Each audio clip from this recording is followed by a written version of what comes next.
guys, my homemade calamares. It's Sunday calamari. So, meron nga ako dito, 90 pesos na ano to.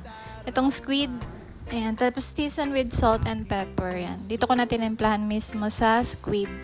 Tapos nag-ready lang ako dito ng flour, water, egg, salt, and pepper. Tapos, yan, ganyan lang, minix-mix ko siya. Tapos, nag-add pa ako dito ng flour kasi dapat medyo malapot siya. Parang pancake ang ano niya, texture niya, ganun. Tapos, nilagay ko na nga dito yung slice na squid. Tapos, kinote ko na siya dito sa breadcrumbs. Tapos, prinito ko na siya. Konti lang yung mantika, pero kung pang-business, syempre, dapat marami. Tapos, sa suka naman yan, sa usawan, meron ko dito sibuyas, suka, tubig, ground black pepper, sugar, salt, and then yung slice na cucumber. Tapos, yan na. Ready na siya.